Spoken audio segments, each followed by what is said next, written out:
Hey, welcome to the Edge Television broadcast. Thank you. Well, It certainly has been a weird week in America, hasn't it? it certainly has. Wow. Well, I'll tell you what, in your view, what is a couple of the weirdest things you've had to endure? Oh, what are the weirdest things we've had to endure? Golly, dealing with officials who deny the existence and reality of spontaneous human combustion will be certainly near the top of the list. Oh, all right. Who's doing that? Who denies that, Larry? Who's doing that? Just about every professional firefighter on the planet. Joe Nickel, one of the professional skeptics with PsyCop. Uh, John DeHaan, who is a world-renowned forensic investigator of fire phenomena. Dr. Lester Adelson, a retired Cuyahoga County medical examiner in Ohio, who said that spontaneous human combustion is something that is nothing more than a myth, for which he gives no credit, although he's admitted to us that he's never investigated the phenomenon. And we could go on for the next hour and a half with examples like that. Mm-hmm. Uh, well, there are. I thought I didn't even know there was a question in that. So what is the basic argument that spontaneous human combustion isn't a thing? It doesn't happen. Our definition of spontaneous human combustion, let's start there. It's the ability of the body to blister, smoke, or otherwise burn in the absence of a known, identifiable external burn source. And the reason that the fire professionals, almost to a man that we've interviewed over the decades of our research into this phenomenon, say that it cannot happen, their basic argument is that the body is about 75% water. And the reason firefighters like water is that it reduces the heat of combustion and puts out fires. It doesn't provide the fuel for ignition for a fire. So because the body is mostly water, ergo the body can't burn itself to powder. Interestingly enough, in our research, history belies that conclusion. Mm-hmm. What got you interested in the subject of spontaneous human combustion? When we were in junior high school, when you could buy paperback books for 25 or 35 cents, we purchased a book called Stranger Than Science by a newspaper writer by the name of Frank Edwards. And in that book, he had a chapter called Incredible Cremations. And he dealt specifically with a lady who allegedly burned herself to one half of one foot, a few pieces of calcined vertebrae, and a head that was said to have shrunk to the size of a teacup, an orange, or a grapefruit in St. Petersburg, Florida in July 2 of 1951. Mm-hmm. And when we talked to our teachers at the time, and later when we went through college studying engineering, I talked to our professors there about this. We never forgot this chapter in Frank Edwards' book. And we inquired if anybody knew of anything about the Reeser case, if this was possible. And not one professor, not one teacher knew anything about this phenomenon. So when we left the engineering profession in the early 70s, we decided to go down to the Library of Congress in Washington, D.C. and pull up some microfilm and look for local newspapers from St. Petersburg dating back to 1951 to see if maybe we could find whether or not what we read about in junior high school was indeed fact or fiction. What we discovered in the summer of 1951 from those newspapers, the St. Petersburg Times, the Tampa Tribune, was that the death of Mary Hardy Reeser was indeed front page news. It was straight factually reported news and was quite a mystery at the time. The local investigators were indeed baffled by how a 175-pound woman, apparently in good health, although known to be a cigarette smoker, had overnight consumed herself to a pile of basically powder plus that foot, a few pieces of calcined vertebrae that weighed, including the chair in which she was last known to be seated, together weighed not more than 7 to 8 pounds. Basically, she incinerated in her apartment in St. Pete, Florida. And for more than a month, the investigators were trying to figure out how this could possibly have happened. They considered lightning strikes, ruled that out. They considered accelerants, none could be found at the fire scene. They considered foul play, i.e. arson murder. Could not find a culprit, could not find any evidence of foul play. After more than 30 days of investigation, they suddenly decided that, oh, Mrs. Reeser had simply dropped one of her cigarettes on her lap overnight and burned herself to ash. The problem is, at least the problem for us, is that we've never been able to duplicate such a fire scene under controlled conditions in a fire burn chamber. We've spoken to firefighters, fire chiefs, fire investigators, medical examiners around the world for more than 40 years. And with extremely rare exceptions, we have not found one who has ever encountered personally a fire scene like Mrs. Reeser left behind, nor have they been able to offer an explanation to us about how she could have burned herself so thoroughly in an environment that was otherwise largely devoid of fire and heat damage. Mm-hmm. At the time, Dr. Krogman was a world-renowned forensic anthropologist who took an interest in investigating how human cadavers could be burned as a scientist. He happened to be vacationing in St. Pete at the time, took a personal interest in the Mary Reeser case, and he himself said that had he not known the facts of the case as they were presented to him, he would have spoken about black magic and found the whole scene to be just too macabre to be believed. He said basically such a fire scene was impossible, although he had to admit that in the Reeser case, such a fire scene actually did occur. So we had one case to pursue. We followed up our investigations of the Reeser case with the St. Pete fire departments, with the FBI over the years. And the last time that we were in contact with the St. Pete Police Department, the police chief at that time told us that, this is back in 1995, that the case of Mrs. Reeser's death in St. Pete in 1951 was still an open file case. They had not closed the case. And to their satisfaction, the case could not be adequately explained in terms of anything that's currently known scientifically. But we had simply that one case to deal with.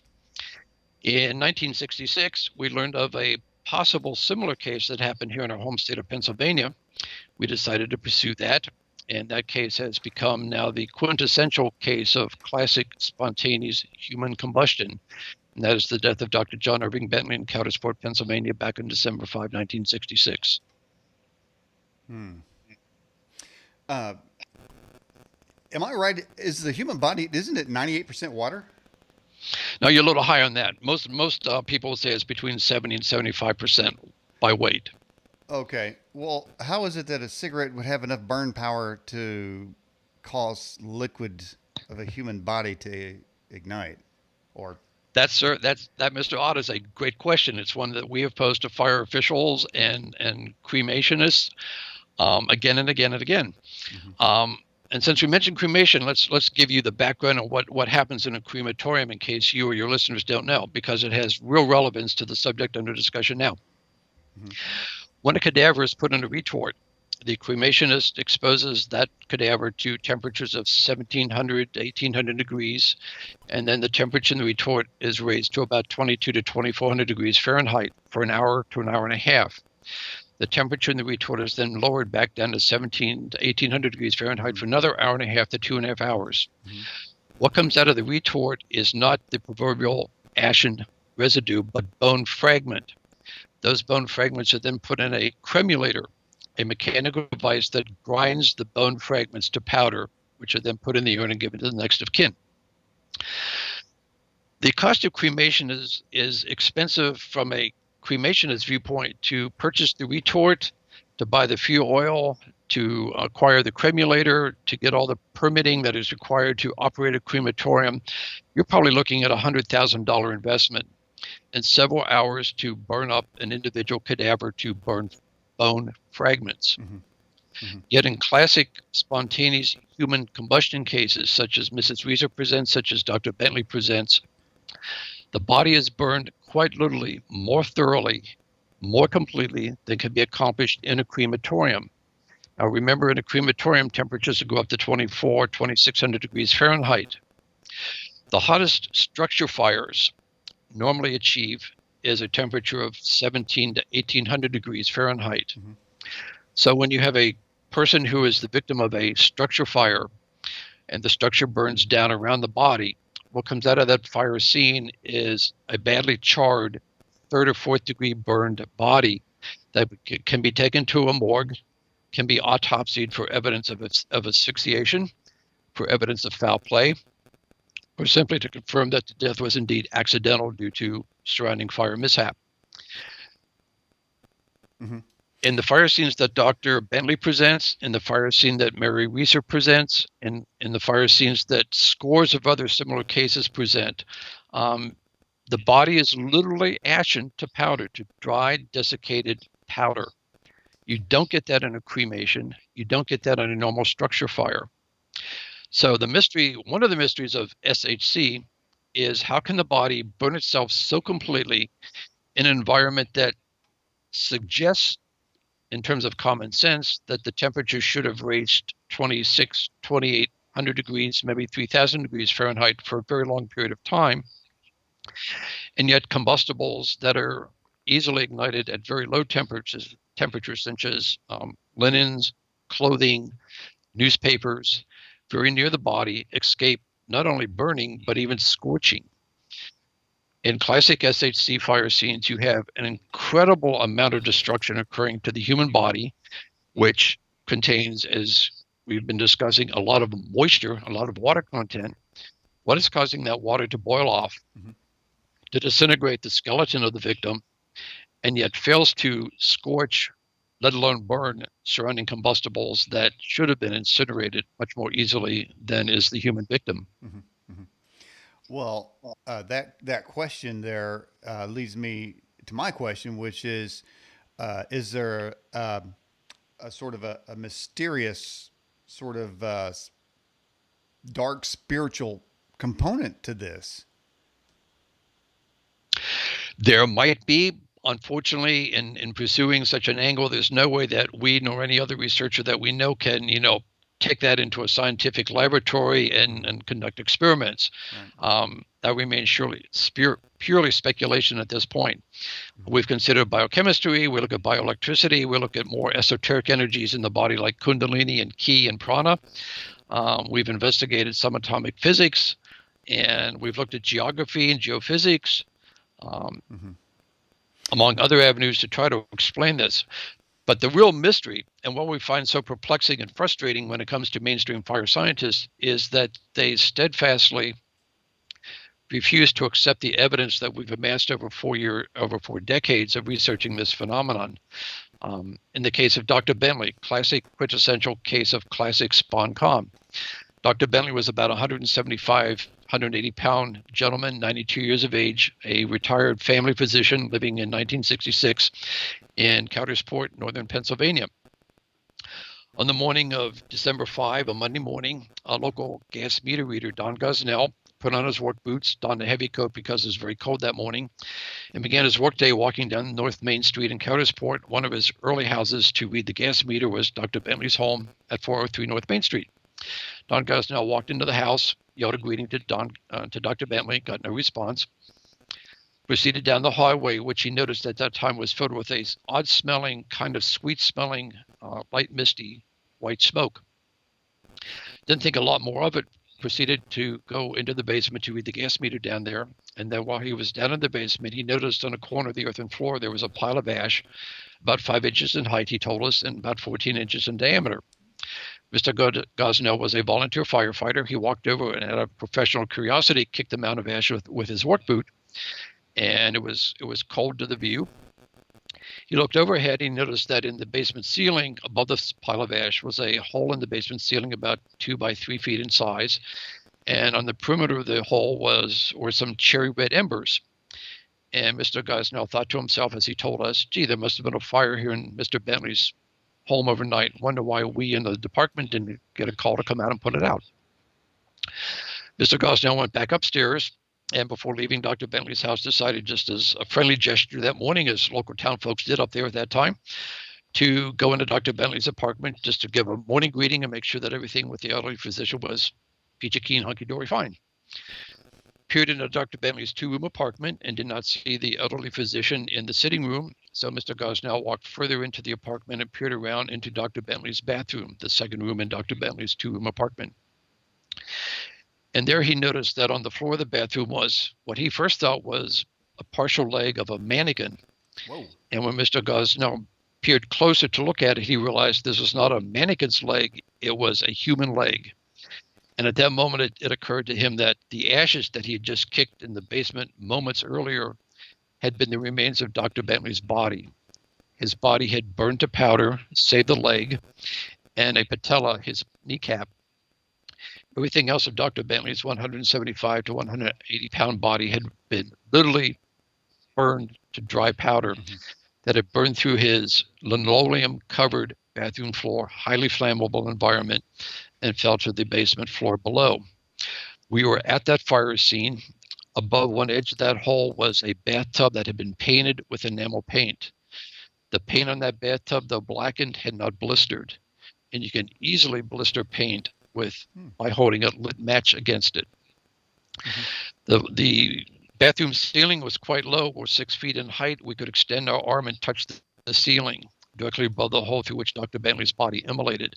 There was not a scorch mark, not a singe mark on the basement ceiling. Dr. Bentley, in our view, literally did not burn up, but he burned down. He burned down through the floor and left that pile of powder on the earthen floor below as a legacy, along with his half of one leg, to the mystery and the reality, and as evidence to this incredible, frightening, but for us also fascinating mystery of spontaneous human combustion. So you're saying that there's evidence when this happens at some point the combustion is directly isolated just to the body, but nothing surrounding it? That pretty much describes the classic fire scene that is left by spontaneous human combustion, what history defines as called spontaneous human combustion. It's a moniker that's perhaps unfortunate. Perhaps something like super hypothermic carbonization would be a better terminology for these fire scenes, but history has called it SHC, and we're kind of stuck with the terminology. But yes, what you have characterized as SHC is indeed what we have been investigating for 4 decades. And well, let's get to a couple questions coming in for you, Larry. Wonderful. We have 2 chats going on, one on our YouTube streaming channel and one from our website. And then we also have our Fast Blast, which is the email client. So we get questions from all. So let's take a couple of these. This is from Peter from Australia. He says, what do you say to scientists that try to explain a spontaneous human combustion by saying it's due to the wick effect? Wick effect. We say, look at the evidence and attempt to replicate the wick effect so that it accomplishes the fire scenes that Dr. Bentley and Mary Reeser and scores of others like them left behind. Good luck. Okay. All right. And then let's get this one here. This is from MR2U2. It says, is this possibly some supernatural phenomena, or does this just happen randomly? Actually, it seemed like 2 isolated questions there. Yeah, both great questions. The person's first question kind of reflects what you asked us earlier.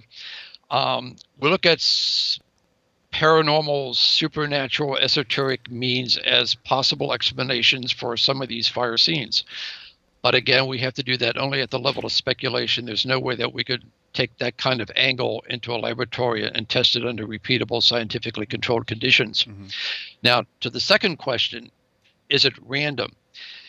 In terms of location, perhaps not. In terms of who becomes a victim of spontaneous human combustion, probably yes. Let us first say that this is an extraordinarily rare phenomenon. In investigating this for several years, we have found the first medically documented case dates to the 15th century. From then until now, we have about 500 cases in our database. So 500 over a period of 500 years, considering how many people have been alive on the planet in that span, the odds of this happening are extraordinarily slim. You're much more likely to be hit by lightning, probably hit multiple times by lightning, than become a victim of classic spontaneous human combustion. That said, doesn't mean that it's impossible, and certainly doesn't mean that there aren't cases that we have not yet discovered, because we certainly believe that there are.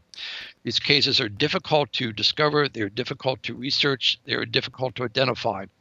We again and again have been told by fire professionals and fire chiefs, fire marshals, that they know of cases where these fire scenes have been covered up quite literally, have been misrepresented as smoking mishaps, or as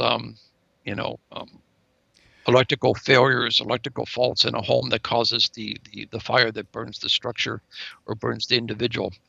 Larry, the rarity of spontaneous human combustion leads me to this question from myself, and that is, you're almost describing to me a targeted individual. The person is being targeted for extinction, and spontaneous human combustion is the method whoever has targeted them is using. Is there anything to that kind of question? That rabbit hole.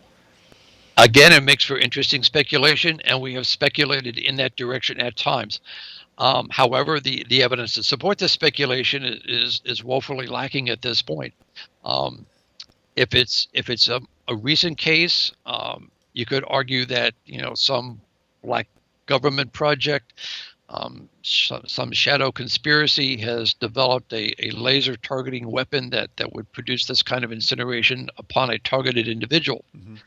That said, as speculation, it still leaves open the problem. How do you apply that type of an explanation to cases that date back to the 17th, 18th, and 19th centuries? Mm-hmm. You can't. Well, I mean, if you're talking about if there's some extraneous technology out there that's beyond this world, I mean, if we're talking about naturally, with here on the Earth, maybe, but could be some sort of advanced civilization of some kind using that targeted thing. But I don't know, here recently in the news, Larry, a couple times, and I think it happened in Cuba, and I think it happened maybe in China, but our government has indicated, or somebody's indicated, that our ambassadors or Department of State has been targeted by sonic weapons. So if they're and I would think sonic weapons would be a sort of an easy thing, but those are targeted. They were targeted. So why not? Couldn't somebody have a technology that could target, perhaps, or trigger spontaneous human combustion? Yes, we know there's sonic attack cases. In terms of could such a similar technology produce a burn injury or total human cremation? The military does have sonic weapons that can produce thermal phenomena. The Army has such a device that it is portable. We do have cases where individuals operating radar equipment that has leakage have been burned by microwave radiation. We have a case of a hang glider in Massachusetts who was flying through the energies emitted by the PAVPAW radar units, and he suffered spontaneous human combustion by flying through those high energy beams. Mm-hmm. In that case, we have an explanation for that particular case of spontaneous human combustion. Mm-hmm. But again, we look at other cases where there is the absence of microradiation, the absence of radar units, certainly the absence of any conceivably identifiable military or clandestine military type technology. All right. I'm sure you're aware, there's a certain type of beetle out there that can generate two chemicals and create a fire. Have you seen that? Mm-hmm. Is it possible that these selected individuals sort of evolved or had the DNA of that beetle, and they perhaps activated the twin chemicals components within their body and cremated their self that way? That is a most intriguing hypothesis. Haven't considered that. We'll have to ponder that to see if we think there's any evidence to pursue that biochemically. Mm-hmm. Of course, now there's also the classic lightning bug, which generates light. Now, certainly in the ocean, there's various entities that create light, luminescence. I'm just wondering if some people were born with the gene alteration that allows them to, have the ability to self-combust that way. But going back to the targeted thing, because it does seem like it's targeted. But then again, I mean, as you go through history, you wouldn't think an historical figure, maybe in the 1500s, would have any reason to be offed.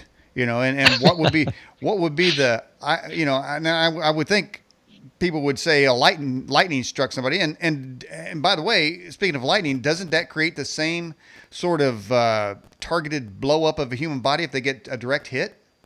No, actually, it doesn't. Lightning strike victims have a very different burn pattern than what we encounter in what history is called classic spontaneous human combustion. There is no real similarity, unless with this one caveat, and we'll add this: There may be conditions in which certain individuals' biochemistry or bioelectrical body structure is such that they are more incendiarily flammable than is the normal human being. If such a situation exists, then perhaps a lightning bolt strike or some external factor or a dropped cigarette renders that person far more inflammable than is the normal member of the human population. That said, once again, we have no way to prove that at this point. Our research in that avenue is ongoing.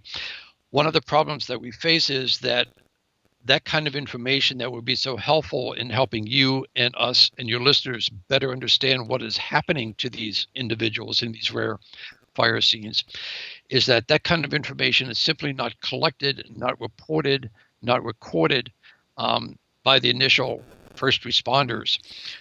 They come in, they look at a fire scene that they've been untrained to encounter. They tend to be mystified, but then they kind of wash their hands of it and go back to the firehouse and wait for the next alarm call to come in. Things like the psychological profile of the victim's medical history, whether he or she was on medications or has some kind of DNA abnormality that is atypical for the general population. Those things would help us probably better understand how these cases can be explained, but that kind of crucial information simply is not recorded in the fire scenes, not logged into the death certificates. Speaking of death certificates in these cases, it's fascinating. We have the death certificate for Dr. Bentley and the death certificates for a few other fire victims who burned similarly to him. Each of those death certificates labels the cause of death as asphyxiation. Problem. In order to ascertain medically that the person died by asphyxiation, what do you need?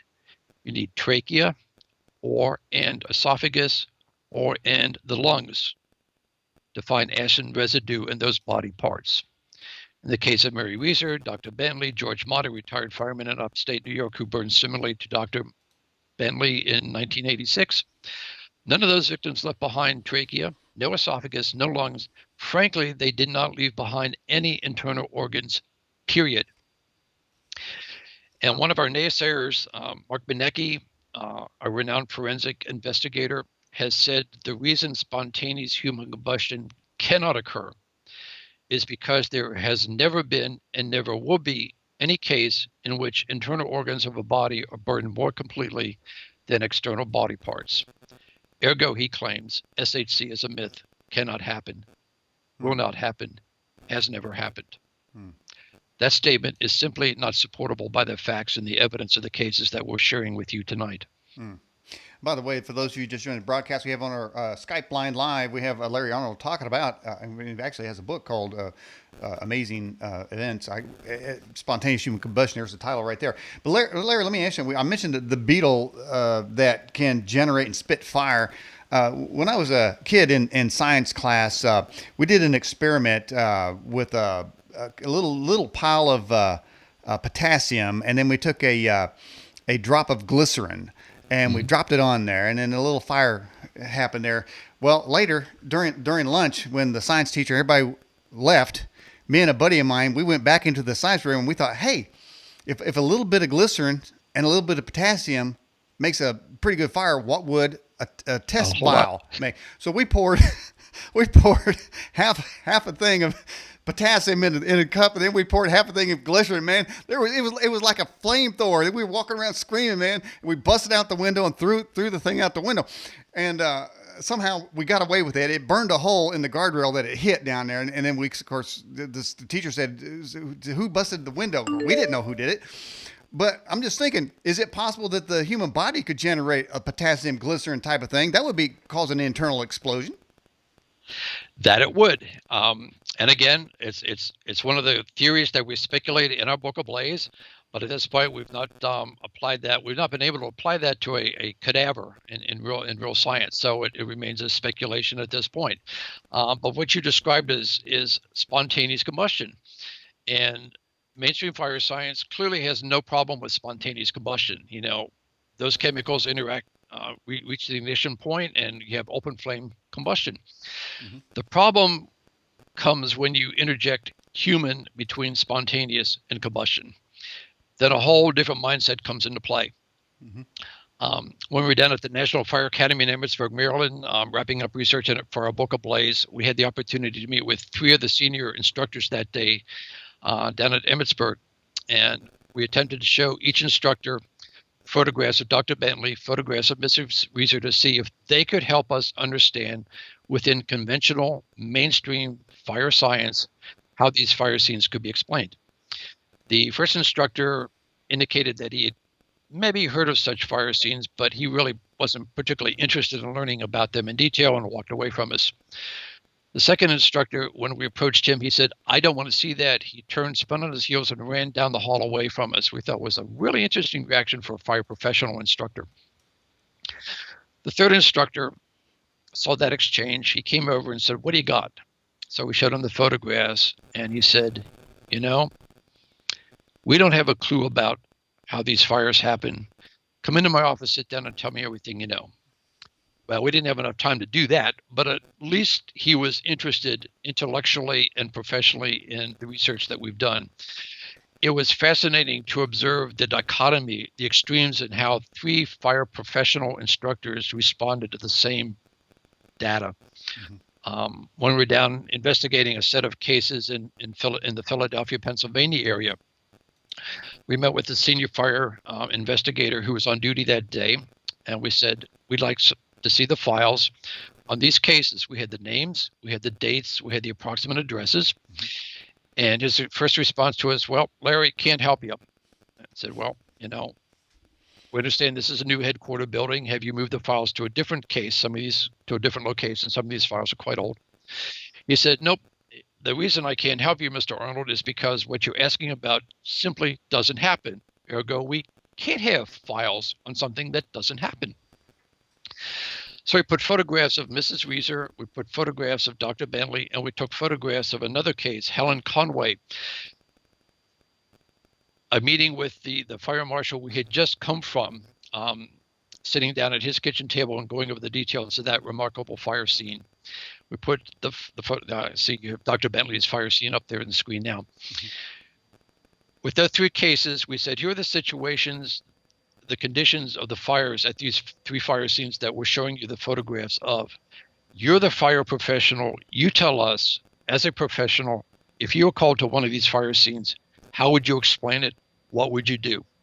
Help us, the researcher, understand the fire scenes that we're showing you as the fire professional. We shall never, ever forget his response to us. After a long, quiet pause, he said, "I'd go out, I'd get drunk, and I'd forget about it." At which point he said, "Pack up your stuff," and he ushered us out of the building to the sidewalk. Wow. That's the kind of difficult encounters as well as unforgettable encounters we have in investigating these remarkable fire scenes. They deserve credibility, they deserve recognition, they deserve study. The response that you get, of course, you know, that could have a paranormal aspect to it, maybe, like you said, esoteric as well. But it seems that's the same response that somebody gets when they describe the existence of Bigfoot or aliens or ghosts.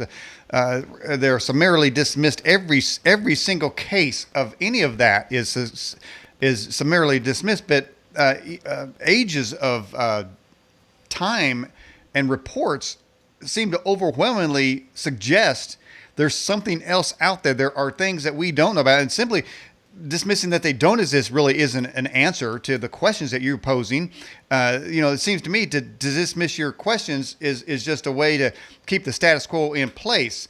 And then going from there, do you think there's a concerted effort to diminish the existence of spontaneous human combustion along with aliens and everything else, that there's only one world and what you see and that's it, and shut up?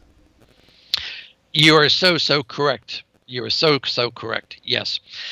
The one difference, may we humbly suggest, between Yetis and Sasquatch and UFOs and sea serpents, Loch Ness type creatures, and SponCom is this: So far, we're still looking for the I-beam from Roswell.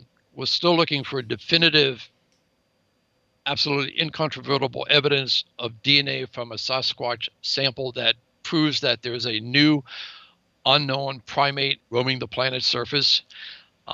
The difference between all those subjects,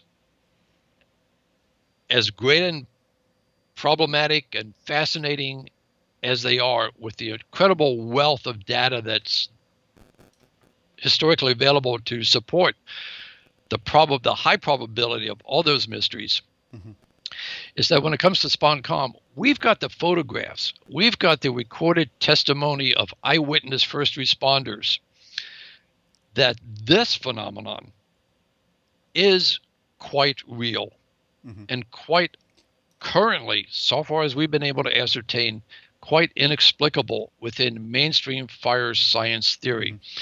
One of your listeners, I believe he was from Australia earlier, raised the issue of the wick effect. This basically promulgates the idea that the body, when it burns, is acting like a candle inverted, where the body's fat becomes the candle tallow, the victim's garment becomes the wick, and once the wick, the clothing, is ignited externally by a dropped cigarette or by an arson murderer, the body then slowly immolates in its own body fat, becoming the fuel for the fire, and produces a smoldering, low-temperature fire that proceeds over many, many hours until it finally burns itself out. We have talked to crematorium operators, as we said earlier. This is not what happens when they burn a cadaver. We have watched forensic experts attempt to replicate this, prove this theory in the laboratory, and they cannot cremate, they cannot burn their test subject, usually a pig, anywhere approaching the pile of ash that Mary Reeser and Helen Conway and Dr. Bentley and George Mott left behind. We've attempted the same experiment ourselves. We cannot get it to work. In fact, we have evidence that some of these experiments that are claiming to prove the wick theory can explain away SHC fire scenes. These experiments have been fraudulently conducted and they've been lied about. Fire suppression equipment has actually had to be brought in to extinguish the localized self-extinguishing fire. And yet the expert will stand there afterwards and says, look, localized fire scene, self-extinguished, just like these cases that Larry Arnold and a few others have claimed to be spontaneous human combustion. If you have to misrepresent and lie about the success of your experiment, what value does it have scientifically? It has no value, and it damages to no end your credibility as a scientist and as an investigator. Wow. Hey, you know, I saw something go through the live chat. Talk about, I think certain women, certain ages have something called hot flashes. No, they're not anywhere near close to spontaneous combusting, are they? We would certainly hope not. Could they burst into flames? We've talked to quite a few women who go through menopausal hot flashes, and they can get extremely hot feeling. We personally have experienced very high thermogenesis in our bodies, so we have been told. There have been a few times when we felt that we could very well become a victim of SHC ourselves. The body has felt that hot. So far, we're still here to talk to you about it and still here to investigate cases where the body has ashen itself. Could high menopausal heat flashes transcend to the next level? Can't say it's not possible. Medically, medically, if you look at the Guinness Book of World Records, the highest recorded accepted body temperature generated by a living human being is 115.8 degrees Fahrenheit. But in doing our research, we found accounts in the medical literature where physicians have dealt with patients whose body temperatures they have measured to reach 122, 130, 148 degrees Fahrenheit. And in one case from a Baltimore physician, he said he had a patient whose body temperature soared to 171 degrees Fahrenheit. Wow. Their patients lived. But at that level, you're getting very close to the boiling point of water. So could there be a condition in which a few persons' bodies can exceed 171 to hit 212 degrees Fahrenheit and start boiling off the water? It's an interesting concept to consider. Okay. Well, I'll tell you what, Larry. We're at the top of the hour. We're about ready to take you out of the picture here. We're going to leave you connected. You'll just disappear from the picture here for about 5-6 minutes. How can people get this book or any website you'd like to put out there for the folks? You go right ahead, and our moderator will put it in our chat as well. Okay. The website is simply parascience, parascience.com, or you can find the book either by contacting us through that website or by going to amazon.com. The book is available there. Okay. All right. We'll be back with you in about 5 minutes. Just you can take a break yourself. You'll be out of the picture. All right, everybody. You're watching and or listening to the Edge Television broadcast. On our Newsmaker line tonight is, of course, Larry Arnold talking about spontaneous human combustion. Be sure to come back in about 5 minutes. We'll take a break. We'll be back right after this. And welcome back to the Edge Television broadcast. My name is Daniel Ott. If you missed any of this exciting broadcast, it will begin to replay in our main player here directly after the show. We're going to bring our guest back here momentarily. If you got a question for Larry Arnold, click on the Fast Blast link on the left side of the website, or additionally, you can join him in a live chat, or you can join him in a YouTube chat, or send it through our Fast Blast medium. Now let's go back to our Skype Live and get back Larry Arnold. Larry, welcome back to the program. Thank you, Daniel. Happy to be with you for the second hour. Well, man, I got all kind of questions, and one of the questions came in regarding the spontaneous human combustion. We were talking about the esoteric sort of paranormal aspect of it, and I know you're not going down that road too much, but could somebody possibly have a voodoo doll of the victim and set them on fire? Wow, you're getting really esoteric. Nothing. Let's answer it this way. There's nothing in our database to suggest that situation has ever transpired. Mm-hmm. Mm-hmm. Well, I know. It seems was it Hillary that had a Trump voodoo doll or something? One of the political people had a voodoo doll. The other one, I don't know if it even worked. But there are, again, going back to the sort of the alien Bigfoot, the mystical type of things. There's just enough evidence to say there's something there. Something on the other side, something in the corner of the eye. There's something called shadow people. That's one of those kind of corner of the eye things. But every once in a while, people tap into it. Sometimes they'll take a drug, maybe they'll see something. Maybe peyote or something. That goes back historically to a lot of cultures where they can see various things. Now, wasn't there a movie back in the 80s? Maybe it was called Firestarter, where I think the thesis of that was somebody had a sort of a gift. That if it was a girl, and if you crossed her, man, she set you on fire. Yes, one of the Stephen King novels called Firestarter made it into the movie. Yep, we consider that. It's not a subject that is easily broached to the mainstream fire service, of course, but we are quite open to supernatural, esoteric avenues to explain some of the cases in our database. There are traditions of Agni, fire spirits, other things that can produce fires both to bodies and to property that are of a nature that simply cannot be taken into the laboratory and with repeatable scientific type, controlled conditions. Doesn't mean in our reality construct, doesn't mean that such things don't exist. They're just simply not scientifically replicatable. Mm-hmm. And that really pretty much goes with almost every sort of esoteric topic.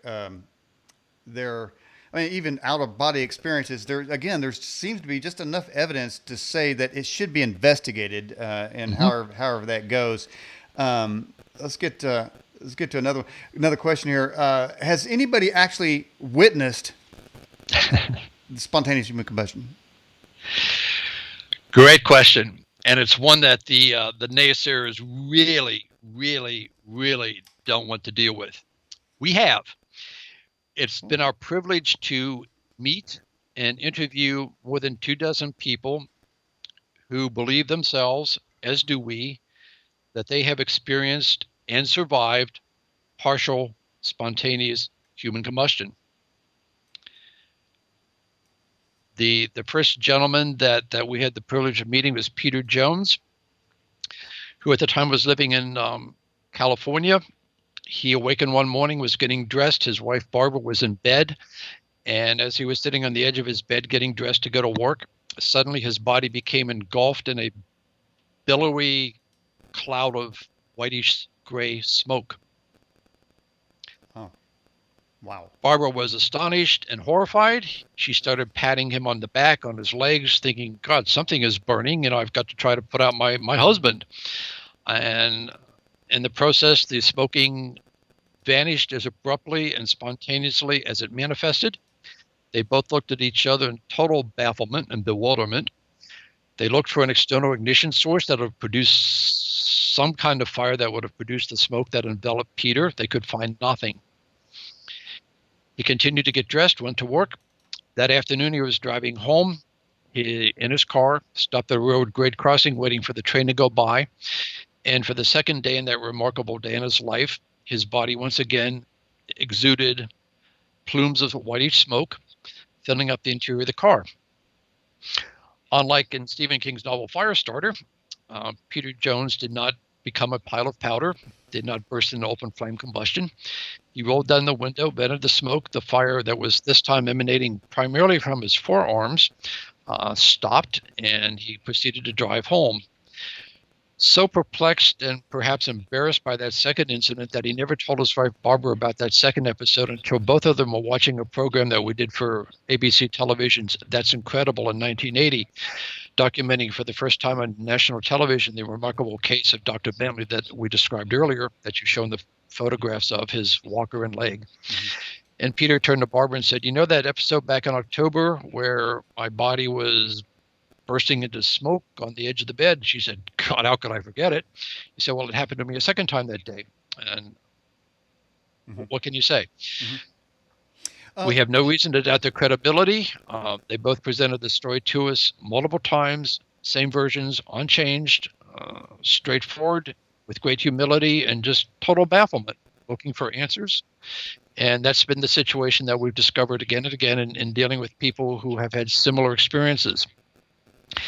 That said, aside from the survivors of partial spontaneous human combustion, there are eyewitnesses to what history would call more classic spontaneous human combustion episodes. Whereas when a body is burned by normal oxidizing fire, the color of the flame is basically the color you see on our book's dust jacket. It's orange, yellow, and red.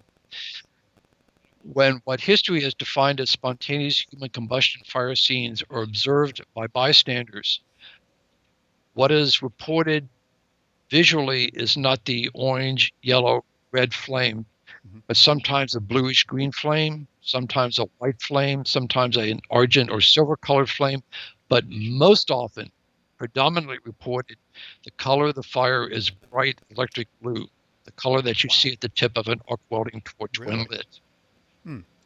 That is not a normal oxidizing fire. Blue flame, if it's an oxidizing blaze, indicates tremendously high heat, very, very hot fire. If this was a normal oxidizing type high heat temperature blue flame, however, then we should expect to see surrounding combustibles around the individual, such as we said earlier, clothing, bed linens, stacks of newspaper, certainly igniting, because their ignition points are far, far lower than is the human body, and we don't find that. So once again, we think that where these witnesses are reporting a bright electric blue colored fire, this is more indicative of a bioelectrical process rather than an oxidized type of fire. I have a question came in. It says, what percentage, or is there evidence that the majority of these victims of SHC are smokers? Interesting question. Certainly some of them are smokers. Helen Connery was a known smoker. Dr. Bentley used a pipe. However, the pipe, although invoked as the external ignition source in his spontaneous human combustion fire scene, the first responders discovered that Dr. Bentley's pipe was not in his lap, was not in the bathroom where his body burned through the floor, but it was placed in a pipe holder on a stand next to the chair in which he would normally spend his days sitting. It's been argued that Dr. Bentley dropped his lit pipe or match on his robe, and that was the external source of the ignition that would eventually consume his body to powder. Here's the counter argument. If Dr. Bentley had indeed dropped a lit match on his bathrobe lap or had dropped the pipe onto his lap, he was a physician with medical training, and by all accounts, every person that we interviewed who knew Dr. Bentley said he was sharp, keen of mind. Given that, would you expect Dr. Bentley to reach into his burning lap, pick up the pipe, and neatly put it in the stand next to his chair, and then hobble with his aluminum walker the 5-minute journey that it would take him to get to the bathroom in search of water to put out his burning robe? No, he would have either dropped and rolled or got out of the burning robe as quickly as possible, which is why we believe the pipe has no relevance to Dr. Bentley's eventual cremation, and we believe that Dr. Bentley cremated in situ, standing in his bathroom where his body burned through the flooring. Okay. All right. We have another question. This is from Keith from Ohio. Is there a correlation between a person's age and do older people burn more often than younger people? That's an easy one for us to answer. Historically, in the 17 and early 1800s, when the medical profession actually gave credence to spontaneous human combustion and it was a hotly debated subject within the medical community, it was said that all victims of so-called spontaneous human combustion were female, were elderly, were sedentary, were alcoholics. Our research has a much larger database than was available to the medical community in the 17 and 1800s. We have found, to your questioner's inquiry, the answer is, by gender, 50% of our database are female, 47% are male, 3% history doesn't tell us the gender. So basically, if you're male or female, you stand an equal chance of experiencing this remarkable form of physical transition. Some of them are smokers, admittedly, but many are not. George Mott, the retired fireman in upstate New York, who burned through his bed, through the flooring below his bed, and left a pile of powder, much as did Dr. Bentley, underneath his bed in upstate New York, was a confirmed non-smoker. Many other victims, to the best of our knowledge, also were not smokers, so we can rule that as an external ignition source. Okay.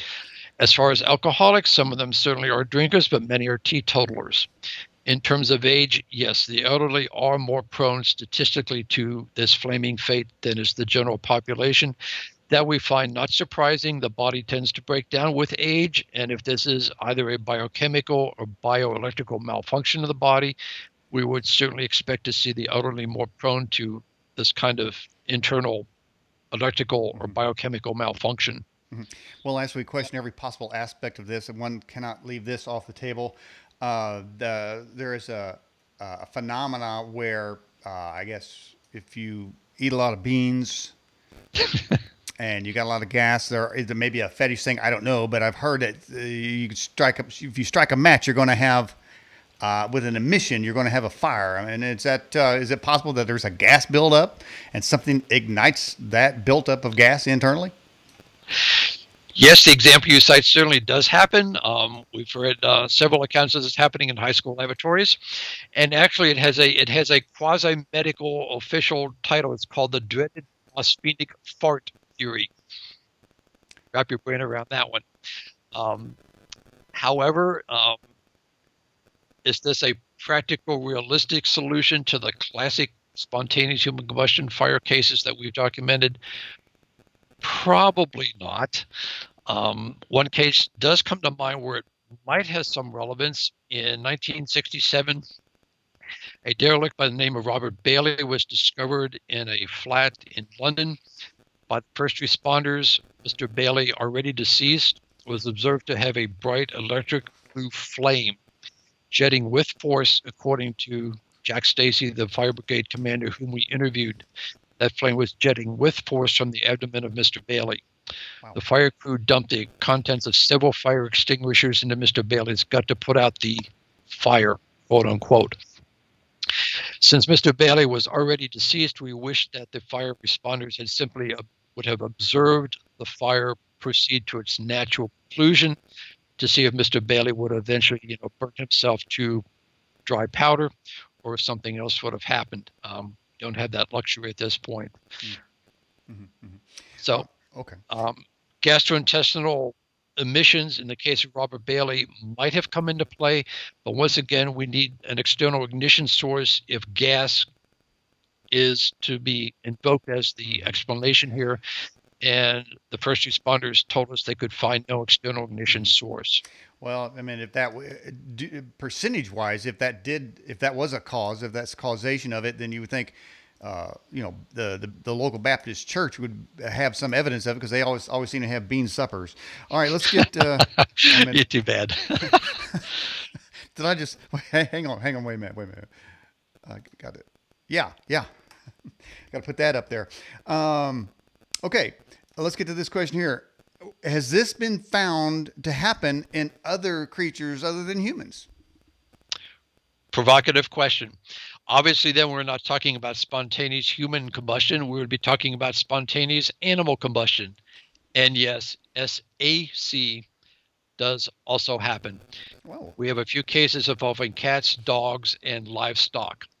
And Ivan Sanderson, a renowned naturalist who you probably know, was also very interested in paranormal phenomena. We recall an example from one of his books in which he was hiking in a remote wooded area and came upon a raccoon, if memory serves, that was half burned to powder. Wow. The other half was identifiable. Enough was left to identify that animal to Mr. Sanderson as a raccoon. And he speculated in that case that perhaps this raccoon had experienced partial spontaneous animal combustion. So yes, SAC as well as SHC both occur. When you're talking about a sort of we mentioned the wick thing, wouldn't a heavy set person with a lot of body fat, would it be more likely? But some of the pictures show that the people seem to be thin. Some of the burnt SHC seem to be thin people. Doesn't make any difference on the weight? Very, very cogent observation, sir. Yes, you're quite correct. It's argued that victims of SHC have a lot of body fat, a lot of adipose tissue, and therefore the wick effect explains, their fiery demises. In talking to crematorium owners, however, they tell us that it's more difficult to cremate a fat, obese person than it is a thin, lean, frail body. Dr. Bentley was tall and thin, weighing about 175 pounds, 180 pounds. George Mott, the retired fireman in upstate New York, we were told also weighed about 175 pounds.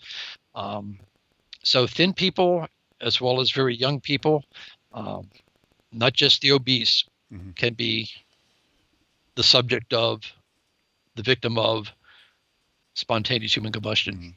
Okay. All right. Here's a question from one of our listeners or viewers in Florida. Has any chemical tests ever been taken from the ashes? Another fine question, and sadly, to our knowledge, it has not been done. We have pleaded with fire departments to acquire such information, to record such information should they come across a future case of this phenomenon.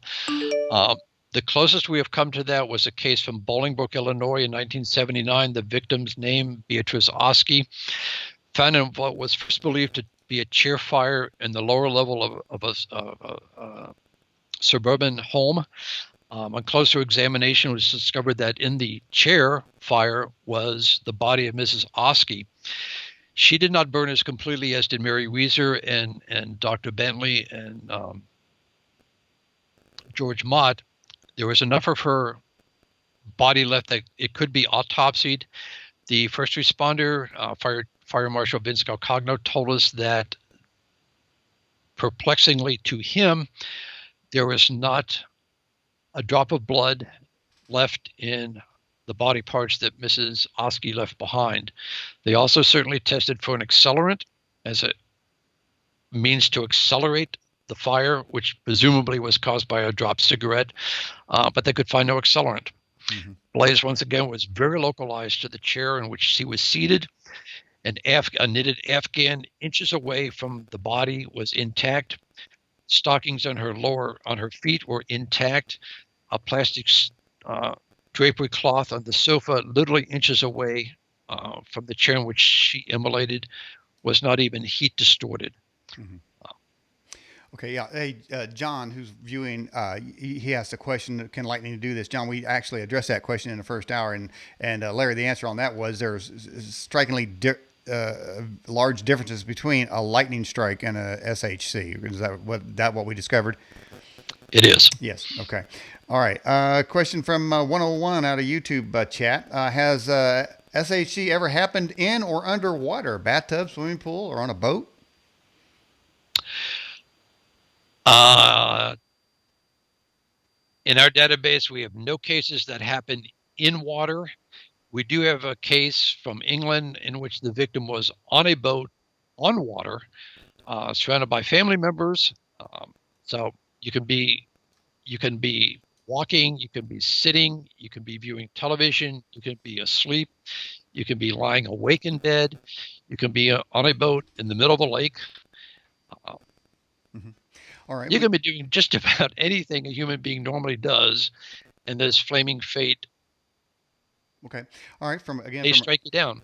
Okay. Again, from our YouTube channel, Overbuild asked this question: could it be electromagnetic electricity reacting with body chemicals, making a heat-based chemical change resulting in SHC? Could be. As we said, based on the color of the fires that have been witnessed in many of these cases, it suggests to us a bioelectrical process. The body is both a very complex biochemical and bioelectrical system if the body is alive. And magnetism can do some weird things to biochemistry and cellular behavior in the body. So would not discount it. In fact, we consider that in some of the cases. One of your earlier, I think you brought it up, Daniel, in the first hour, talked about location. Was there a pattern to these fires? We did not address that then. We'll do it now in connection with this current question on the table. We have found a pattern both temporally as well as geographically to many of these strange fires, spontaneous combustions, not only of people but of property. In terms of time, until recently, we found a 33-year periodicity. Every 33 years, 1905, 1908, and then in 1938, and 33 years prior to those 2 years, we found spikes in the occurrence of SponCom type fires. Mm-hmm. Wow. Most recently, that pattern did not unfold, so we don't know whether we have a false artifact or there have been cases that simply were not reported more recently to us. In terms of geography and location, we have more cases of this phenomenon occurring in the United Kingdom than anywhere else in the world. We plotted those cases on a map of the United Kingdom looking for patterns. And what we found is that many of these fires, more than 80% of those in our database, can be connected by 3, 4, 5-point alignments. In one case, perhaps connecting as many as a dozen mysterious fires. Given that these fires by themselves are extraordinarily rare to begin with, that you can align so many strange phenomena in itself is an even more remarkable and rare phenomenon. We believe that there is a geotelluric, a geophysical component to some of these strange fires, in that if you're at the right place but at the wrong time, there's an energy in the planet, i.e. underfoot. If you or an animal happens to be at that point, at that moment of discharge, that energy interacts with the energy in your body or that animal's body or in the property cited at that location to cause spontaneous combustion. Yeah. There was a movie put out, I don't know, maybe 10 years old or so, called Reign of Fire, based on the synopsis that a fire-breathing dragon was found under the earth, and somehow miners let it loose and it wreaked havoc on the earth. But you mentioned England, and a lot of their shields have dragons on them, and some of them have pictures of fire coming out. And some have speculated that dragons actually may have existed at some certain point, but if so, let's just say that there were dragons that, again, based on the beetle, we talked about the fire-breathing beetle in the first hour.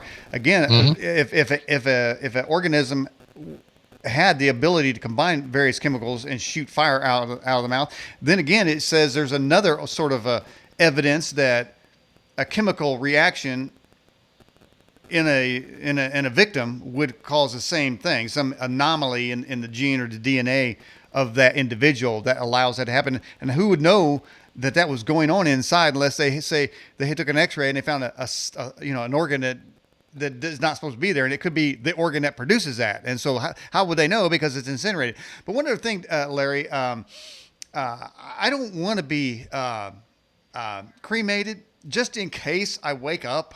I just don't want to burn me alive, and so I'm going with if I'm I might be able to escape from the grave, claw my way out. But man, if they cremate me, I'm done, and I might feel that fire. So I'm totally against cremation. Okay, just throwing it out there. That's your choice. That's perfectly fine. Don't have a problem with that. Okay, good. All right, here's a question from Dreamwalker. What's the most bizarre case you ever seen? And so far, Larry, you've listed numbers of bizarre cases. So, what, pick and choose? What? Oh, good God. The most bizarre case. Wow. Let us ponder that. The most bizarre. Well, wow. We may be. Oh, okay. Yeah, here comes one.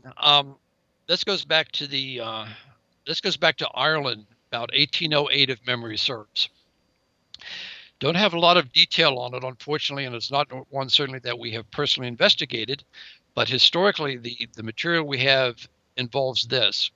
The victim was a lady who burned in a fashion apparently comparable to George Maude in upstate New York, burned up in her bed.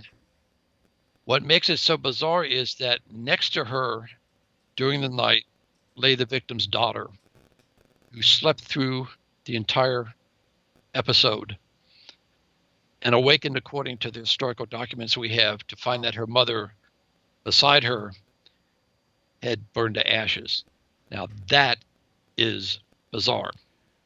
Wow. Of the cases that we have personal involvement with, the two that stand out as the most significant, let us say, is certainly that of Dr. John Bentley, whose remarkable incineration led us into a career-changing pathway.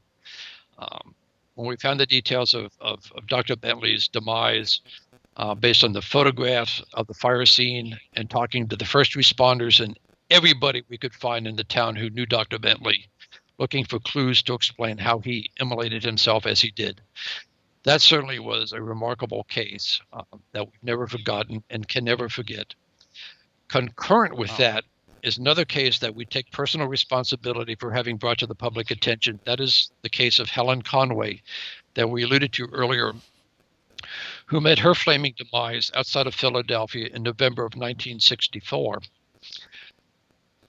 What is so remarkable about the Conway case is that it puts the lie to the human wick proponents who claim that the wick theory explains away spawn-com cases based on a long, slow smoldering fire.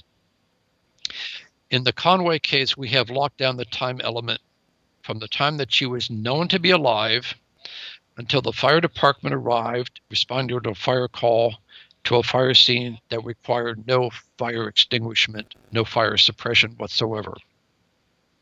From the time that she was known to be alive until the time the fire department arrived, every first responder that we interviewed, the fire chief, the assistant fire marshal, and the fire photographer who later became the fire marshal for Upper Darby Township where this incident occurred, told us that at maximum, the window of opportunity for this fire to occur was 21 minutes.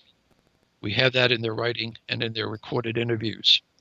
That said, the time available is less than 21 minutes, and this is how we know that. In sitting down with the fire photographer, later the fire marshal, Robert Meslin, and working out the timeline with him, he told us that 21-minute window required the time for him to arrive at the fire scene, be sent back to his home to get his camera gear, return to the fire scene, and take a dozen photographs. We know when the fire department arrived. We know when that last photograph was taken. Working the timeline backwards, the maximum amount of time that Mrs. Conway had to incinerate in her chair the second floor of a residential home in Upper Darby Township was 6 minutes, 360 seconds. There is not a fire professional alive that we have interviewed who can explain that fire scene in that amount of time. Mm. There was no odor of burned flesh.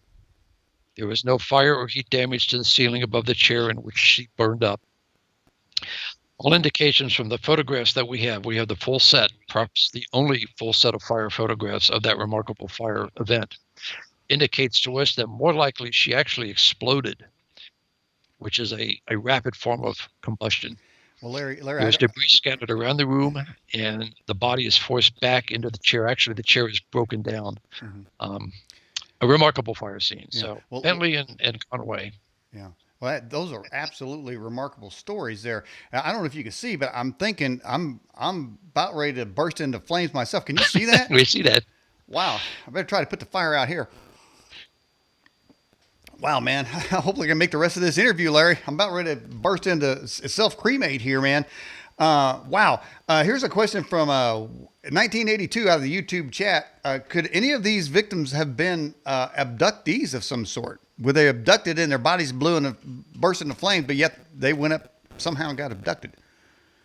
Provocative question. Again, it's one that we cannot address with mainstream fire service community. Trying to get them to listen to evidence for SponCom is bad enough without having to invoke something like aliens and UFOs. That said, we devote a full chapter in our book, Ablaze, The Mysterious Fires of Spontaneous Human Combustion, to the evidence that does suggest an interrelationship, a connection with an involvement between human beings and alien, i.e. extraterrestrial technology. Wow. Amazing. All right. Here's a question. Again, this is from our YouTube chat. It says, do you think any of the victims felt pain before they blew apart? Wonderful question. The concept of spontaneous human combustion, we think in part is so terrifying, not only because of the xenophobia that invokes, but because people respond to burning in the context of exposure to an open fire or a hot oven plate, for example. Burns hurt. Blisters are painful. A third or fourth degree burn victim endures agonizing pain.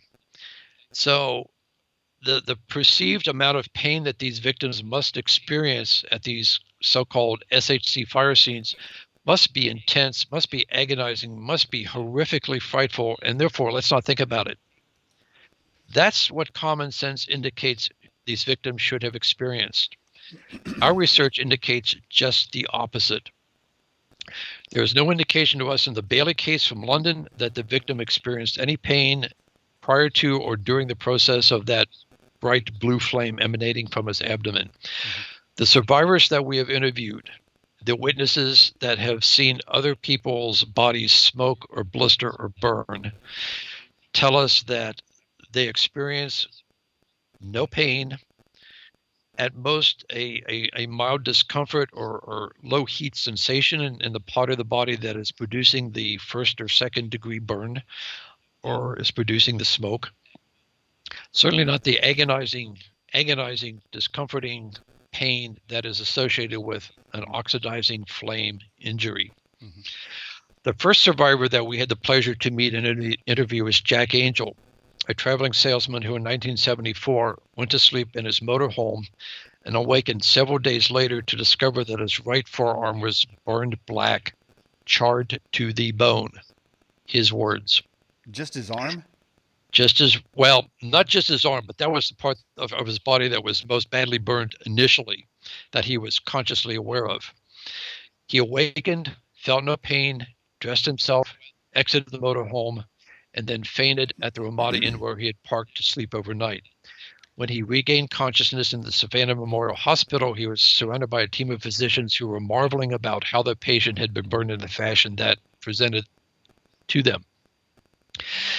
Besides the badly charred right forearm, he had burn injuries on his chest, on the nape of his neck, in his groin, and eventually was discovered that disc in his spinal column had fused.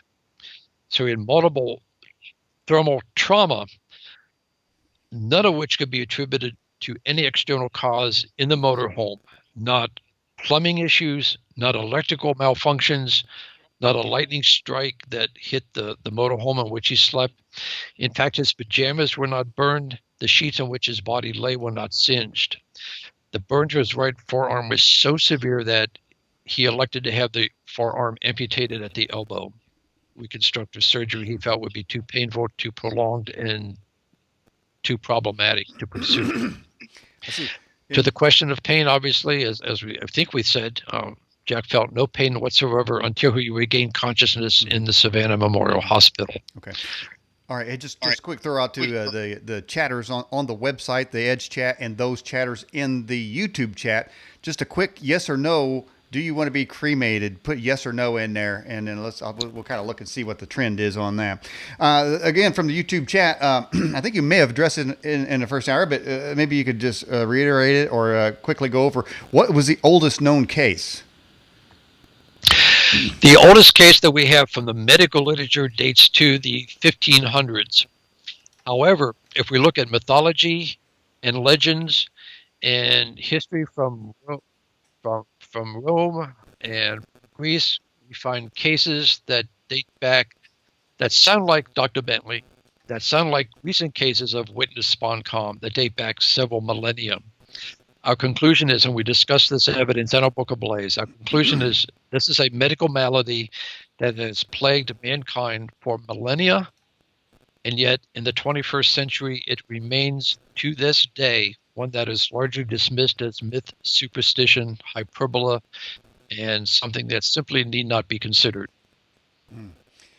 All right, I'm watching the data come in, Larry, and it looks like by far people are saying they do not want to be cremated. They don't want that big blowtorch blowing their body into kingdom come and melt them down to a pile of ashes.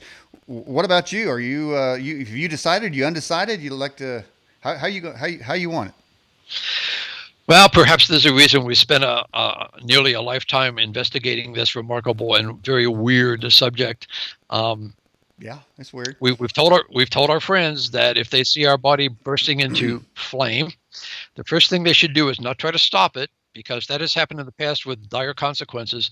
Rather, to grab a camera and start photographing the hell out of it, and that will be our legacy to the world. That the lifetime that we've spent documenting this mystery and being ignored and ridiculed for doing so may become our lasting legacy.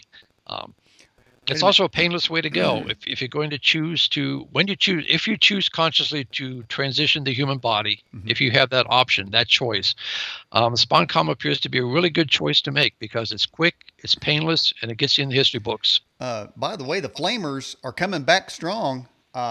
We've got we've got a number of yeses coming through now, Larry. It looks like a lot of people want to get the big blowtorch and be blown, just burn up. So, hey, maybe we could, I don't know, maybe, is anybody that's saying yes? Do y'all want filmed? I mean, maybe we could, I mean, that wouldn't be exactly the same as spontaneous combustion. That'd be like the blowtorch match, I would imagine. And it does seem like it would take a lot of flame, though, to burn a body. And I just don't get how, knowing that how much liquid is in a body, how you can get it to burn. I mean, I tried to burn wet leaves one time, Larry, and like a dumb old man that I was, I couldn't get it to ignite. And so let me see here. I may have that. Yeah, there's a picture. So what I did was I threw camp fuel on the thing, and the camp fuel didn't blow up. The fumes blew up, and I got blown back, and skin was hanging off my face. And right now, even today, I have skin damage, and so I have aversion to flames. But if I was getting ready to go and burst into flames, that would have ignited me right there. So I'm kind of against that at this point. All right, so we're talking about spontaneous human combustion. Larry, is that you wrote that book? I mean, are you continuing the research, and is that your singular interest of investigation, or are you veering off into little segues here and there along the way? And what are they, if so? SponCom is certainly not our sole avenue of research. We look into areas of the planet that seem to repeatedly produce Fortean inexplicable phenomena.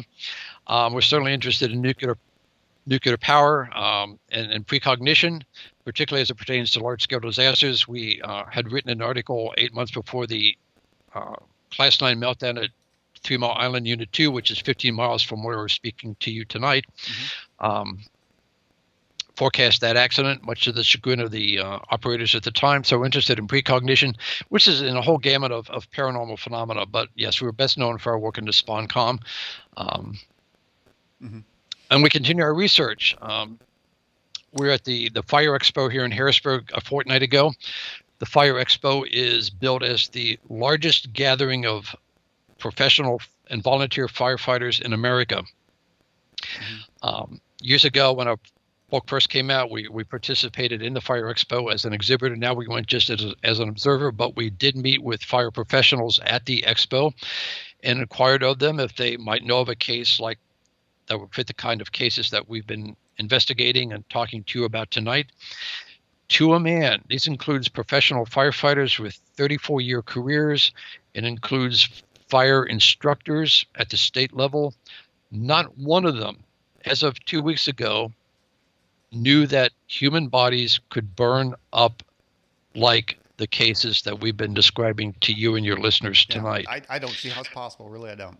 I mean, there seems to be some unknown variable here that our natural investigative methods and tests can't really, it's like multiple dimensions. You know the one you're in, but I think there's evidence there's others, and we don't have any test equipment for that. There must be some contributing factor that we haven't hit. And I'm glad you're investigating this. I think your tenacity in this subject, your singular tenacity on this, as far as I'm concerned, it may result one day with that answer, with enough investigation. By the way, to the flamers out there, their point is they'd rather be fried to a crisp, because if they're in the casket, then they're going to get ate by worms. And Larry, I got to tell you, if I'm in a casket and I got a worm eating me and or a scratch or something, I can't get it. You can't scratch or whatever. And you got worms going in your eyeballs. I might go with the flamer's point of view on that there. Another person suggested dark matter or antimatter. We're getting into sort of quantum physics there. What do you think about that? Yep, now you're getting the X-Files. Several episodes of the X-Files dealt with quantum physics as it pertained to spontaneous combustions. We have looked at this phenomena from the aspect of quantum physics, and we have taken blistering heat for having done so and positing the hypothetical existence of something that we've dubbed the pyrotron, wow. A micro-minute particle, somewhat like a neutrino, but much, much smaller, but yet much more energetic, that basically would impact with a quark in the human body, setting off a chain reaction that works its way up through the quark level, to the atomic level, to the molecular level, unleashes a tremendous amount of energy instantaneously, certainly enough to dehydrate the 70-75% moisture content in an average adult human being. Mm-hmm. To ashen a body to this extent requires 34 million calories of energy. That's a lot, particularly if you do it over a short period of time, as we said happened with the Conway case, and this happened with the survivors. Applying quantum mechanic theory to that energy and that time frame, we come up with the hypothetical existence of this subquantum particle that we've called the pyrotron. If you want to dismiss that cavalierly and ridicule it, that's your choice. But then you're going to have to throw out the mathematics that underpins quantum mechanics and so much of our modern day technology. And believe us, that becomes a real problem. Yeah, sure sounds like it would there. What else we got here? More questions coming in here. Now somebody asked, would a high acid or alkaline pH cause it, the pH level? High alkalinity would more likely be involved, if it's involved at all, than the other. Again, we have no way to know a good answer to that, because that is, again, material that is simply not recorded by first responders. They record the age, the content of the fire scene, was there a possible accelerant or external ignition source present at the fire, and beyond that, that's the end of the case. And as we said earlier, death certificates have often proved to be fraudulent, certainly false, in these fire scenes, so they cannot provide any useful information either. So we're in a quandary. We just lack the amount and the nature of the information that would help us and other researchers, if there be any, to better understanding what is the mechanism or mechanisms, because we believe there is not a single cause for these hundreds of cases that we've been able to document. Yeah. I don't know about fraudulent death certificates, but I certainly know somebody who's got a fraudulent birth certificate. Hey, how'd I get that one in there? All right. What about microwaves causing water molecules to counter rotate and generate heat? Yep, we touched on this earlier. We do have cases in our book that are directly attributable to microwave radiation. Whether that is present in other cases outside of radar equipment operators and people who fly into the PAVE-power radar beams, we don't know at this point. What is the last known case of SHC? Excellent question. There were two that came out of England the end of 2017, one in December and one a bit earlier in September. Both of those cases, we are told, have external causes, even though initially it was suggested that SPONCOM might be involved. We are still waiting, however, for the coroners to conclude their inquest reports on those two cases. We do not at this point have any reason to believe that they themselves are the most recent cases of SHC. The most recent case that we have personally investigated and that we will stake the reputation of our research on happened in February of 2013 outside Muldrow, Oklahoma. Victim in question, Danny Van Zant, found burned in a fashion that replicated very much Dr. Bentley and George Mott. Left behind his head, lower legs, lower feet, and his heart. All other internal organs, however, had been destroyed, which once again brings us back to Dr. Benecki's argument that there is no case of SHC because there is no case where internal organs are burned more severely or more completely than our external body parts. Now, all Mr. Van Zandt's organs, save the heart, were destroyed by that very localized fire that did no damage to the ceiling of her head, did no damage to his home, which was a tinderbox of an environment outside the very small hole through which most of his body burned in his kitchen. Yeah, extremely local and extremely selective, I would say. That tells me, Larry, there might be an intelligence behind this. I'm just saying, it seems selective. In terms of selectivity and in terms of localized, you've hit two of the key hallmarks that define classic spontaneous human combustion fire scenes. In terms of an intelligence directing that kind of energy, it may come from the victim, him or herself. It could also come, as we've alluded to earlier, from some paranormal, esoteric, arcane dimension, consciousness, environmental factors that Western science has yet to identify. Well, was say telekinesis or some kind of other mental power, and is it possible that it could be self-generated cremation? Absolutely, we agree. We concur. Wow, absolutely amazing. Here's a question from the YouTube. It says, "Are there survivor experience? Any of the survivors have any of the survivors experienced paranormal activity after?" To our knowledge, the answer is no. Interesting concept to pursue. At this point, no. These were one-off, or in Peter Jones' case, two-off, isolated circumstances. The victims, the survivors, had no interest heretofore in Forteana in paranormal subjects. Mm-hmm. We have a question that says, is it, this is directed to you, Larry Arnold, is it psychologically painful or difficult for you to discuss some of the carnage that you've researched, or interviews you've done, or anything? Would you repeat? Would you repeat the question? Yeah, with the audio drop out? Yeah, it's directed towards you from one of our viewers. It says, is it psychologically painful or difficult for you to discuss any of these cases? It's not difficult for us personally to discuss the cases. We have to be very careful and very cognizant of investigating the cases with the next of kin. Obviously, we need to be very sensitive. These are very disturbing fire scenes, and the concept of SponCom, many people, certainly within the fire service community as well as outside, find this a very disconcerting as well as distressing concept to consider. So we need to be very sensitive and are very sensitive in that area. The frustration, if anything, comes from trying to present the evidence that we've amassed, the careful research that we believe that we have done, and amassing that data, trying to present it to fire officials and convince them that this is something that they need to look into and to be rejected again and again and again, oftentimes by the most supercilious of arguments.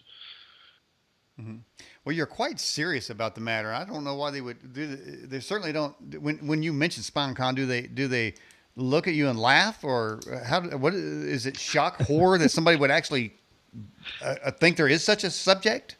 I think the initial response is incredulity and don't bother me with this stupid stuff that I know doesn't exist because I've spent a lifetime in the fire service community and I've always been told that it can't happen because the body is mostly water, and that's the end of the story. We come up, we confront bias, we confront xenophobia, we confront fear of being confronted with something that their training has not prepared them to accept, let alone to deal with. It's easier, as you well surely can empathize with, it's easier for many people to dismiss what is uncomfortable than to face the facts and the evidence that might lead that person to thinking more broadly and considering things that heretofore have been anathema. Well, that's interesting. That's one of the concepts, the basic rudimentary foundations of this show is really to ask questions from these esoteric subjects. I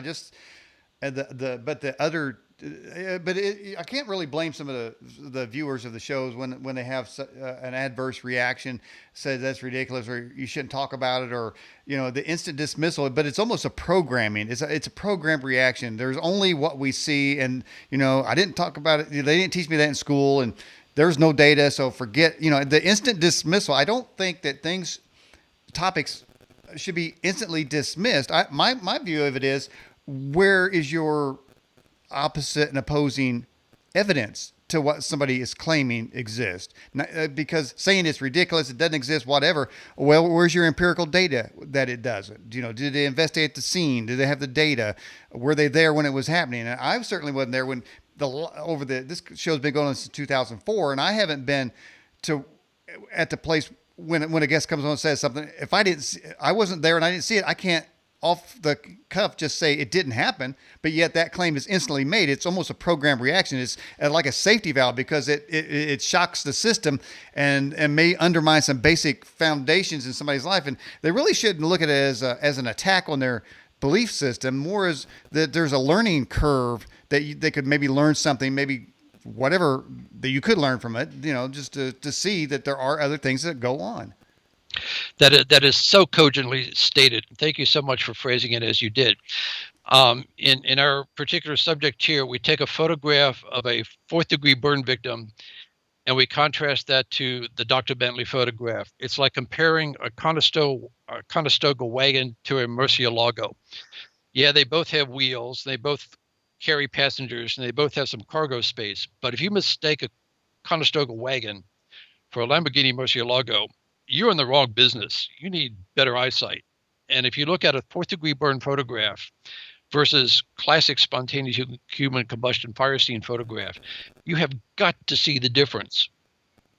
Knowing the facts of the two fire scenes, you cannot equate them as one and the same. You just intellectually, honestly cannot do that unless, as you say, you refuse to open your horizons to looking for new insights and new understanding. If you want to remain locked in your little cubicle box with what is acceptable versus what is outside the box is not acceptable, that's your right to do so. But then don't ridicule and demean and dismiss others who are looking for the bigger picture. Right, that's exactly what I look at, and I try to, if there's a purpose for the show, is to get people just to listen for a minute, because we're all programmed to resist anything that's out of the ordinary, and it's the system does that to us, and so I just basically say, try to break out of the box a little bit, and so there are subjects that we've talked about tonight that may shock people, but let me ask you something. We're talking about the latest cases. The earlier cases, the photographic evidence are typically in black and white. Are there any color photographs of the newer cases? Yes, there are. The Beatrice Oski case from 1979 in Bolingbroke is in color. The Danny Van case from 2013, color. Yep, they're color. Mm-hmm. And then the other question. It's actually been, if we may real quickly on that point, it's been alleged of us that the photographs that we're presenting as evidence are faked or photoshopped. The Conway photographs, the lady who burned up within 6 minutes in her chair in Upper Darby Township, they were computer analyzed for fraud, for photoshopping, and they were found to be genuine photographs, no tampering. The Bentley photographs, the recent photographs were taken in the 60s and 50s, long before Photoshop and computer technology existed. So the photographs in our collection, and we've got scores of them, depict real historical events that by their very nature are real, bona fide scientific and medical mysteries. They're not fakes. They're not frauds. They're not hoaxes. Has anybody ever said or documented that around these cases or these bodies there's a smell of sulfur? No. To the contrary, if there is, most of the cases in which we have first responder testimony say that there was either no odor present, certainly not the noxious odor associated with burnt human flesh. If no odor, what is then described as a sweet, redolent, perfume-like scent at the fire scene. Well, that's an interesting factoid. Well, I never suspected that. It's one of many things about this subject that are unexpected. Wow, that's absolutely unexpected. Well, Larry, we're right at the end of the broadcast here. Anything you'd like to say about your website or your book, how people get it? You go right ahead. Again, if your listeners have been intrigued by this subject and want to know more, the best place to get it all in all humility is to get a copy of Ablaze, either through Amazon.com or order it directly from us, from our website, parascience.com. Okay. Happy to field any questions. Contact us by email with ideas, commentary, speculation. Best of all, with cases that we don't know about that you do. Give us something new to research. We'll dig into it. See if we can find answers. Excellent. That's what we're here. That's why we're here. Hey man, I'm glad you. That's why you're where you are, looking for answers. We're looking for answers, and I'll tell you what, we've got a bunch of them tonight from you, Larry. I appreciate you coming on the broadcast. Can we have you on again sometime? We'd be delighted to. Thank you, Danny. We've enjoyed the time with you. Great show. Appreciate it. You betcha. Good evening. All right, everybody, that was Larry Arnold here talking about spontaneous human combustion. This program will begin to replay directly after the show, and we'll put the audio extract into our TuneIn radio playlist. And so you can listen to the audio and with all of our other broadcasts. If you have any questions, you can email me at edgeam@yahoo.com. If you have any guest suggestions, there's links on various places on the website. Don't forget to follow me on Instagram, Twitter, and Facebook.